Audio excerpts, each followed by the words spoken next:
What's up, everybody? It's your boy Brandon Blakeney, aka Brandon Lee TV. Welcome back to the Live with Brandon Blakeney podcast. Now kick back, relax, and come take a ride with me.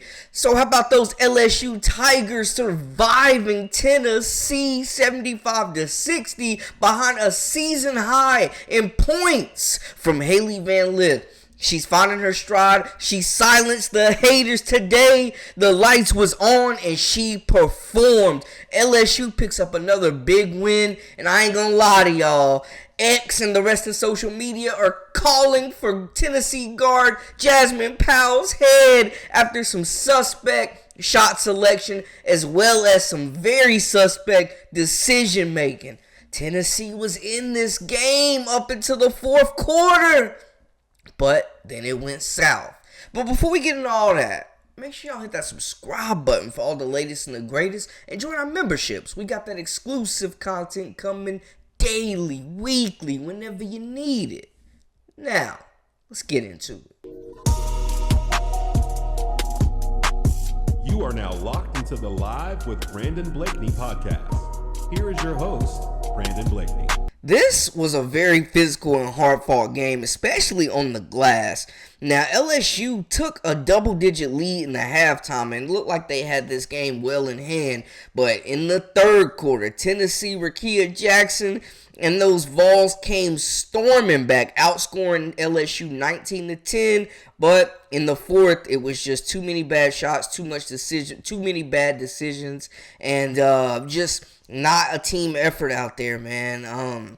Honestly, it was a lot of Jasmine Powell slander on X, like I was mentioning, man. And it felt like she kind of killed the momentum with her shot selection.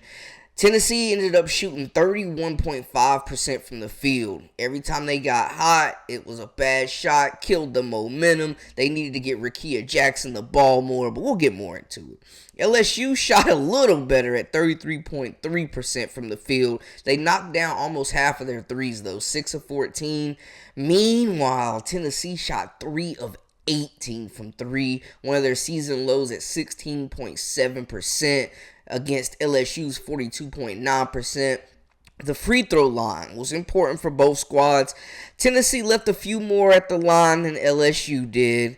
The rebounding, though, the rebounding totals is insane, y'all. They combined for 116 rebounds. That is nuts.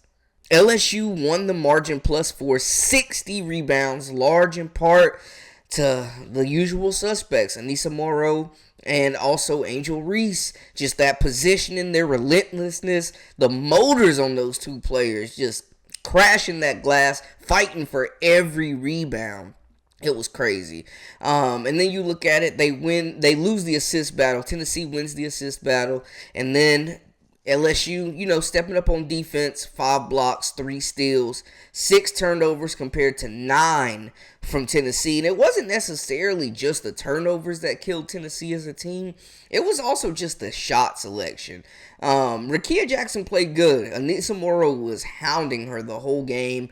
LSU did well to make shots difficult. She went a little cold in the second quarter, but she needed more shots, man. We saw what happened in the third quarter where this team started sharing the basketball, getting it down low. Tamari Key finished with 10 points. When they started getting the ball down low, getting tough shots, or stopped taking tough shots, I should say. They were getting away from those tough shots.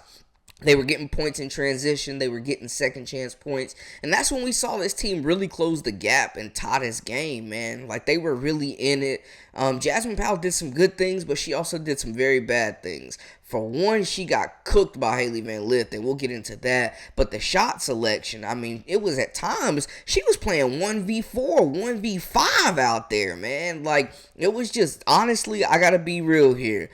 It was selfish basketball. It really was. It was selfish basketball. They could have got Sarah Puckett a little bit more involved as well, but there's no way Rekia Jackson should finish this game not leading the Vols in shot attempts. There's just no way, man. They fought hard. They were in this game. They proved that they are a tournament level team, in my opinion. Before the loss, they were projected as a 9 seed. It's been noted. It's been documented. They've never missed the NCAA tournament in the history of the sport on the women's side. But I think they showed us that they are absolutely a tournament team with this performance. They played LSU very tough today and were in this game up until they, killed their own momentum. They played South Carolina extremely hard. So I think this Tennessee squad, once they get out of SEC play and get to play some other teams that aren't in the SEC and that aren't so familiar with this squad, I think they could really make a run in the NCAA tournament. I think this team could be dangerous, but it was just disappointing from the senior. Like, Powell has been really good for them this season, and it's one of the reasons why, I thought that they had a fighting chance in this game, but I just did not expect that shot selection. I mean, it was selfish basketball out there, and you could tell the teammates were getting frustrated. I'm surprised she didn't get sat down at least for a little bit. Like, I'm surprised, point guard depth must be, an issue. Coach must not have that faith in them to get it done without Powell on the floor. But that was it was disappointing, man. I'm going to be honest. It was disappointing, y'all. Looking on LSU side, Angel Reese, surprise, with another double-double. But the real star of this game, Hailey Van Lith, with a season-high 26 points. She was giving Powell the business. To the left, to the right, 3, pull up, lay, whatever you want. She was getting active, man. I love to see her attacking the mid-range. She's got one of the best mid-range games in college. I love that she's getting back to just finding that little bit of space and pulling up and really hunting her shots. This is the most aggressive that we've seen Hailey Van Lith play all year, man. She's silencing the haters. She's been one of the most criticized players.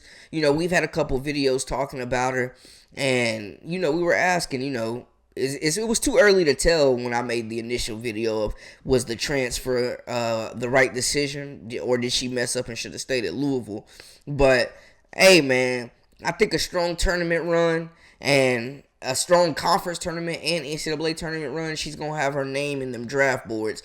I'm telling you, if she decides to go. And if y'all missed the last video, I talked about how it was like some subliminal messages going on with Coach Kim Mulkey and the future, her comments on the future of Angel Reese and Hailey Van Lith moving forward. Hailey Van Lith coming out playing like that, hey, they gonna be alright, man. Major game from her, though. Just a bounce back after a couple performances. Like, she comes out, leads them with 26 on a day where they absolutely needed her because nobody else was making shots, man. Anissa Morrow missed some bunnies. She hasn't been her usual effective self, but she did grab 13 rebounds. She just wasn't getting a lot of those putbacks to fall. I'm surprised also that we didn't see her, work a little bit more from the perimeter, but when the shot's not falling, they are not falling. But, back-to-back games right there where she scored under double figures. You love that she's still competing on the boards, though, and that's something, that's not going to change. And she also had the tall task of guarding Rakia Jackson today as well, so, and I think she did a really good job on Rakia. I mean, her teammates kind of killed the momentum a little bit, mostly Powell. I got to reiterate because that's just what we all saw. She should have more shots, but Morrow also did a good job of making things tough on her. Michaela Williams gets 11 points, 5 assists, 5 rebounds. Not her most efficient game. It seems like she may be hitting that freshman wall a little bit, but she's trying to shoot through it. And, the effort is still there. The hustle is still there. Last Terpoa, hey, we seen her hit a 3, though. They left her alone. She shot that thing, and she continues to make her impact. It may not all show up in the box score, but she continues to make an impact off the bench and gives LSU some very valuable minutes. Flau'jae finished with 11, 3, and 7. Had a big and one that kind of put the staple in Tennessee and led to a run by LSU to close this game out. She continues to be that glue player, does everything that the team needs, and she will continue to do that. And if she does, they're going to be in every contest because she will do the dirty work. She will make big shots. She's athletic. She's flashy when she can, not flashy because she needs to be, or that she's trying to show off, but flashy in the aspect of, that's part of her game and it's necessary. But big ups to Hailey Van Lith, man. She's battled through some adversity. She's been, quoted on wax saying that she really came to LSU to be challenged. And she came out and answered the call today. They do not win this game without Hailey Van Lith. And Tennessee, they should have made a switch or something, y'all. Because Hailey Van Lith was out there. It was barbecue chicken. I mean, she was lighting it up, y'all. I mean, she looked incredible. She looked like she did back in Louisville, just out there playing basketball, hunting her shot, being aggressive, getting to her spots, that mid-range, going off the dribble, not picking up her dribble too early, but just thoroughly attacking. She was in attack mode today, and I love what we saw. I think it was an efficient game. She found her offensive shots. She found her points within the flow of LSU's offense, and just looking at it, she really answered the call today. I'm impressed. I don't know how y'all feel about it. Y'all can let me know how y'all feel, but I'm extremely impressed how she bounced back. And that's what a senior does. That's what a reigning all-conference player does, That's what we expected from Hailey Van Lith when she got this far to the LSU, man. When she got here, this is what we expected. When she left Louisville, got here through the transfer portal when Kim Mulkey brought her in, this is what we expected. And now she's delivering. And just the resiliency, she's taking a lot of criticism, more so than many other college players in the game right now on either side. She could have folded, but that's not in her nature. She comes out, she competes every game, and today it all clicked. It all clicked for her. She had a big game on the road, and that's the effort that they needed from her in a hostile environment too. You know what I'm saying? They get the revenge win over Auburn. Come out and close the week out with a win against Tennessee, who I think is a tournament quality team. I take nothing from Tennessee. They fought hard, they scrapped. The shot selection ended up killing them. The guard play ended up killing them. It's a lot of ISO ball, man. It's a lot of get Rakia the ball and get the heck out the way and just let her operate. And LSU was packing that lane, and Tennessee just did not make shots. And that was one of my keys of the game. If you guys tuned into the last video, talking about how Tennessee would have to keep LSU off the glass. They lost the rebounding battle, allowed 60 rebounds. They didn't do a great job of that, but they did, compete on the glass and got a host of rebounds, 56 for themselves. So they competed, and it's easier said than done. It's easier for me to say, they got to keep LSU off the glass, and you got just endless motors with, even Del Rosario got in and played some valuable minutes. But, when you just got Angel Reese, who's like the hardest playing player in the nation, man. She's just relentless. She's a dog. Then you got Morrow, who is undersized but just uses her position, has high effort, high motor, and fights for every rebound. Hailey Van Lith grabbed some tough rebounds for this group. Flage did as well.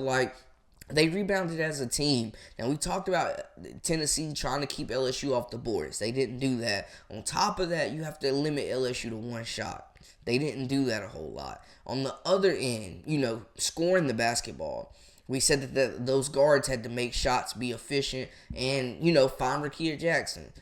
We saw them do that in stretches, but not for 4 quarters. You know what I'm saying? Rakia Jackson's got to be touching the ball, almost every possession. No matter if she's scoring, she can play make too, but Rakia Jackson's got to be touching the basketball.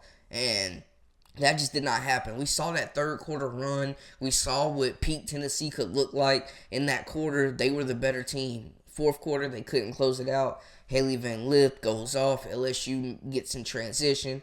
They make their free throws, and they close this game out in style, folks. And here's a quote I found from Kim Mulkey on Hailey Van Lith's big day. Hailey's taking a lot of criticism, and it needs to stop. She's learning a new position. She had 0 turnovers in 37 minutes of play, and that's the most important stat in my eyes. She hit big shots when we needed it the most. As simple as that. Both these teams, have a couple games left, and then we'll be preparing for the SEC tournament. Looking at the standings, LSU has Georgia, and then they will close the season out against Kentucky at home. Tennessee will be at home next against Texas A&M, so another home game. And then they close the season out against no other than the number one team in the nation, South Carolina, in Columbia. That's going to be a show. South Carolina has already clinched the regular season title. LSU is firmly in second place right now after this win, sitting 11-3 in the conference and looking like a lock for that number 2 seed. Tennessee in fourth currently right now. They had a chance, to just continue to challenge really for that second seed if they would have won today.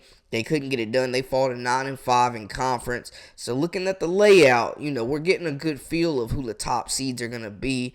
Looking at these top 4 seeds, it just doesn't seem like there's going to be much movement unless, LSU drops a game or two and completely collapses to finish out this season. So looking ahead, it'll be a fun tournament. Tennessee kind of blew a golden opportunity today. It felt like they have their destiny in their hand. They still have South Carolina on the roster. So a win there, and I feel like, you can't deny them. They got to be in regardless of whatever happens. But they had a chance to, round out their season beating LSU and then taking on South Carolina. Could have been 2 statement wins and, giving them a chance to really stamp their ticket as well as, lock up that second seed in the SEC tournament. Now you're looking at the 4 seed. You're on that same side as South Carolina. You got to play them before the finals. It's not looking good. I'm just saying. But LSU, man, way to answer. Hailey Van Lith, heck of a game. She came out and really answered the call on a day where they needed her the most. She comes through and delivers. She's a bad woman. She is a bad woman. She is out there. She is hooping. This is the game that we needed to see from her at this point in the season. Moving forward, I think she's really about to have a really nice finish to the regular season, build momentum, carry that into the SEC tournament, and then make some noise in the NCAA tournament. I'm excited to see it. And, hey, they match up with South Carolina again for the SEC championship in the tournament. Watch out. I'm just saying, the first one was an instant classic. So I'm not sleeping on this LSU team, man. They are having some struggles, yes, but they are finding ways to win. And sometimes, hey, that's all that matters, folks. But y'all let me know how y'all feel in the comments, man. Holler at your boy. Let me know what's the latest and the greatest. And we will have that South Carolina recap coming up as well later today. Appreciate y'all tuning in. Make sure to subscribe for all the latest and the greatest. I am Brandon Blakeney, a.k.a. Brandon Lee TV. Until next time, hey, we out.